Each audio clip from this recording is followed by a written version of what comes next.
செம பரபரப்பான எபிசோடு வந்திருக்குன்னே சொல்லலாம். மிஸ் பண்ணாமல் ஃபுல் அடியும் கேளுங்க. என்ன காரணம் தெரியல, விசிஎன் சுத்தமாக போக மாட்டேங்குது. பார்க்குற லைக் பண்ணி பார்த்தீங்கன்னா நான் கொஞ்சம் பேச வந்து முடிட்டா இருக்கும். ஜமுனாவும் அவங்க பொண்ணும், ஏண்டி இப்படியெல்லாம் அநியாயம் பண்ணிக்கிட்டு இருக்கீங்க, எல்லாத்தையும் என்கிட்ட வந்து மறைச்சி வச்சுட்டீங்களே.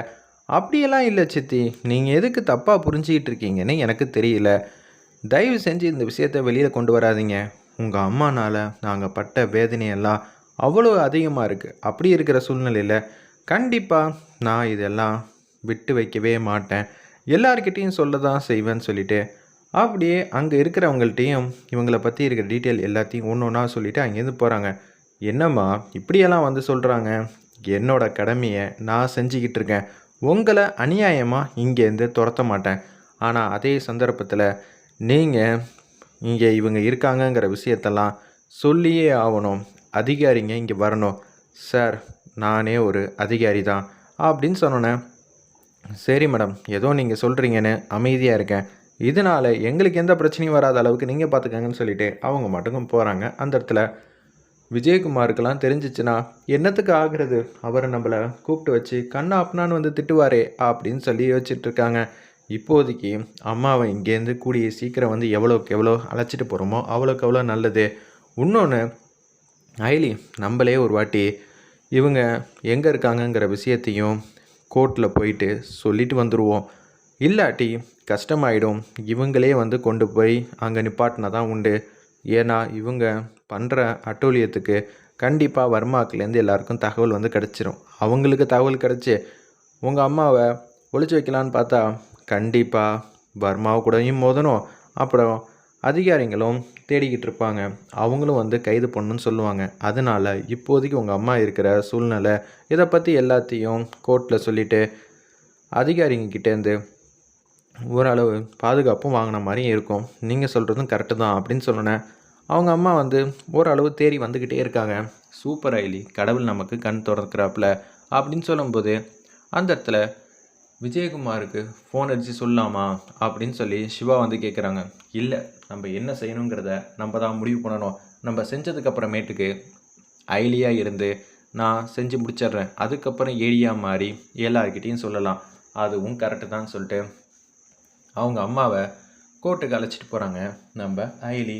அந்த இடத்துல அப்பன்னு பார்த்து கடுப்பாயிட்டாங்க ரித்திகா. ஏய் ஏதாவது ஒன்று பண்ணிடி, இப்படியே வந்து போயிட்டே இருந்துச்சுன்னா நம்ம கை கட்டி வந்து நிற்கணுமா, அதுக்கப்புறம் சரி வராது அப்படின்னு சொல்லும்போது, ஆமாம்மா என்னாலையும் வந்து புரிஞ்சுக்க முடியுது, பார்த்துக்கலாம், யாருக்கிட்ட சொன்னால் கரெக்டாக இருக்கும், இந்திராணிக்கிட்ட அவங்க சப்போர்ட் தானம்மா பண்ணுவாங்க. இன்னொருத்தவங்க இருக்காங்க மோனிகான்னு ஒரு ஆள், மறந்துட்டியா, அவங்கள கூப்பிட்டு வச்சு பேசுனா கண்டிப்பாக வந்து எல்லாமே வந்து தெரிஞ்சிடும். இப்போதைக்கு அவங்க பேசுனது எல்லாத்தையும் கேட்டுட்டு தான் ரித்திகா வந்து போகிறாங்க. ரித்திகா போயிட்டு மோனிகா கிட்டே இது மாதிரி கோர்ட்டுக்கு போயிட்டு எல்லாத்தையும் வந்து பண்ண போகிறாங்கங்கிற விஷயத்த சொல்லிடுறாங்க மோனிகா கிட்ட. அவ்வளோதானே, இப்போதைக்கு எல்லார்கிட்டேயும் வந்து தெரியணும். அர்ச்சனா ஏகப்பட்ட பேர்கிட்ட பகையை சம்பாரித்து வச்சுருக்கா, அவள் இருக்கான்னு தெரிஞ்சாலே ஐலிக்கு மிகப்பெரிய அடியாக இருக்கும். கண்டிப்பாக அதை நான் வந்து நடத்தி காட்டுறேன்னு சொல்லிட்டு அவங்க வந்து கேவலமாக வந்து வச்சிட்ருக்காங்க. ஐலியும் சிவாவும் அவங்க அம்மாவை கூட்டிகிட்டு வந்து ஒரு இடத்துல வச்சுருக்காங்க. அதிகாரிங்களும் வந்து ஒத்துழைப்பு கொடுக்குறாங்க. அந்த இடத்துல நம்ம சிவாவுக்கும் ஐலிக்கும் அவங்க அம்மாவையும் அழைச்சிட்டு வந்திருக்காங்க போல இருக்கு. அப்போன்னு பார்த்து கோர்ட்டில் பேசிக்கிட்டு இருக்காங்க.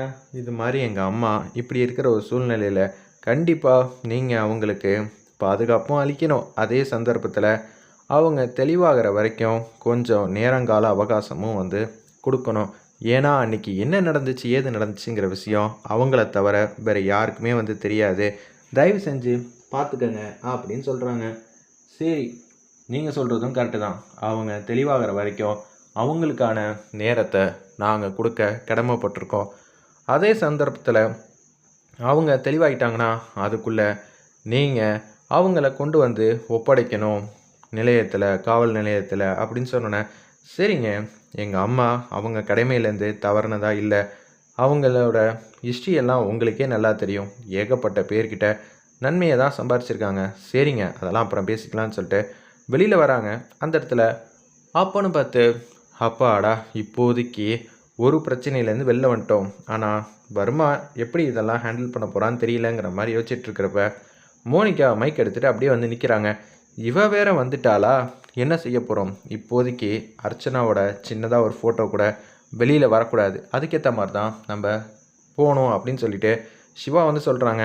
அவகிட்ட சண்டை போட்டு இங்கே நிரூபிக்கிறத விட நம்ம இங்கேருந்து போகலாம் அப்படின்னு சொல்கிறப்ப கரெக்டாக அந்த இடத்துல பார்த்தீங்களா மக்களே அப்படின்னு மோனிகா மைக்கை தூக்கிட்டு வந்துட்டாங்க.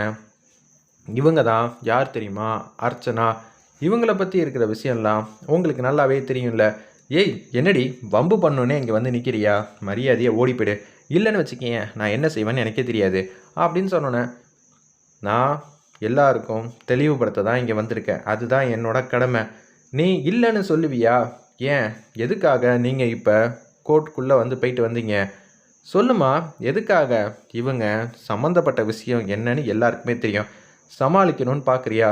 வரக்கூடிய கோவத்துக்கு நான் என்ன செய்வேன்னு எனக்கே தெரியாது. என்னடி நினச்சிக்கிட்டு இருக்க? அது அவங்க எதிர்காலத்துக்கு நல்லதுக்கு இல்லை.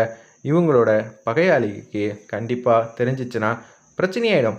அது உங்கள் பிரச்சனை, அது ஏன் பிரச்சனை கிடையாது.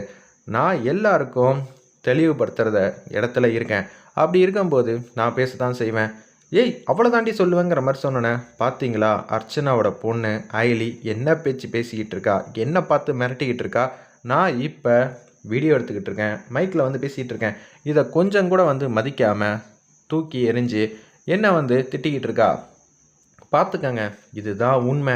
அவங்க உண்மையிலேயே ரெண்டு பக்கமும் வேலை பார்த்தவங்க தான் அப்படின்னு சொல்லிடுறாங்க.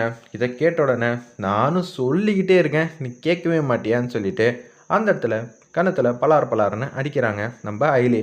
அவ்வளோதான் சொல்லிட்டேன். ஏய் உனக்குன்னு ஒரு நியாயம் இருக்குது. அந்த தர்மத்தின் படி தான் நீ உன் இடத்துல நின்று வேலை பார்க்கணும். தர்மத்தை மீறினா ரொம்ப அநியாயம் பண்ணால் கஷ்டமாயிடும். பார்த்துக்க, என்னை கேட்கறதுக்கு ஆள் இல்லைன்னு நினச்சியா? இஷ்டத்துக்கு என்ன வேணான்னு செய்வேன், அதெல்லாம் கை கட்டி நின்று பார்ப்பேன்னு நினச்சியா? அவள் என்னை அடிச்சிட்டல்ல, இதுக்கு நீ நிச்சயம் பதில் சொல்லியே தான் ஆகணும். என்ன வேணான்னு கிழிச்சிக்க, அதை பற்றி எனக்கு கவலை இல்லை. வாங்க இங்கேருந்து போகலாம். இன்னொரு வாட்டி இந்த விஷயத்தை வெளியில் கொண்டு வரணும்னு நினச்சேன்னு வச்சுக்கிங்க, அப்புறம் அவ்வளோதான் அப்படின்னு சொன்னேன். அதிகாரிங்களை வந்து கூப்பிட்றாங்க நம்ம ஐலி. சார் என்ன சார் உங்கள் கண்ணு முன்னாடி இதெல்லாம் நடந்துக்கிட்டு இருக்கு? அவங்க யாருமே இல்லை, நம்ம டீமை சேர்ந்தவங்க தானே. இப்படி தான் பண்ணுவீங்களா? இதில் இருக்கிறத ஒரு சம்மந்தப்பட்ட விஷயம் கூட வெளியே வரக்கூடாது. வந்துச்சுன்னா அப்புறம் அவ்வளோதான். விஜயகுமார் சாருக்கு சொல்லுனா என்ன ஆகும் தெரியுமில்ல அப்படின்னு சொன்னோன்னே உடனே அங்கே இருக்கிற எல்லார்கிட்டேயும் வந்து ஃபுட்டேஜ் எல்லாத்தையும் வாங்கிடுறாங்க அதிகாரிங்கெல்லாம். நிச்சயம் நீங்கள் யாரும் இது மாதிரி சம்மந்தப்படாதீங்க, இங்கேருந்து போங்க, இதை ஒளிபரப்பக்கூடாதுன்னு சொல்லி அனுப்பிச்சி வைக்கிறாங்க. நம்மக்கிட்ட தான் எல்லாமே காப்பி இருக்கே, அப்படி இருக்கும்போது நான் எதுக்கு கவலைப்படணும் அப்படின்னு உச்சக்கட்ட கோவத்தில் வந்து யோசிச்சுட்ருக்காங்க. அந்த இடத்துல மோனிகா என்னை அடித்ததுக்காகவே இதை எல்லாருமே பார்க்குறபடி செய்கிறேன்டி. என்னை விட உனக்கு தான் இது பிரச்சனையாகும். ஐலி இங்கேருந்து நம்ம போகலாம், எதுவாக இருந்தாலும் அப்புறம் பார்த்துக்கலாங்கிற மாதிரி சொல்கிற மாதிரி காட்டுறாங்க. ரொம்பவே பரபரப்பாக எக்ஸ்ட்ரானரியாக வந்து கொண்டு போகிறாங்கன்னே சொல்லலாம் அந்த சீன்லாம். நீ கொஞ்சம் அவளை அடிக்காமல் இருந்திருக்கலாம்ல. அவள் ஓவரா திமிராக வந்து பேசிகிட்டு இருக்கா. நான் ஐலியாக இருந்தனால அடித்தேன், இதுவே ஏடியாக இருந்திருந்தேன் அவளை உண்டில்லன்னு ஆக்கியிருப்பேன் அப்படின்னு மோனிகாவை பற்றி எனக்கு இன்னமும் கோவம் தான் வந்துக்கிட்டு இருக்கு. அவங்கெல்லாம் குளிர் காயிறவங்க. இது மாதிரி சந்தர்ப்பத்தை தான் ரொம்ப ஆவலோட வந்து எதிர்பார்த்துட்டு இருப்பாங்க. நம்ம தான் பொறுமையாக இருக்கணும் அப்படின்னு சொல்லிட்டு இப்போதைக்கு வர்மாவுக்கு எல்லாமே வந்து தெரிஞ்சிருக்கும். நம்ம தான் கொஞ்சம் ஜாக்கிரதையாகவும் உஷாராகவும் இருக்கணும். எப்படி இதெல்லாம் நடத்தி வைக்க போகிறோம்னு தெரியல அப்படின்னு சொல்லி யோசிச்சுட்ருக்காங்க. வெயிட் பண்ணி பார்ப்போம்.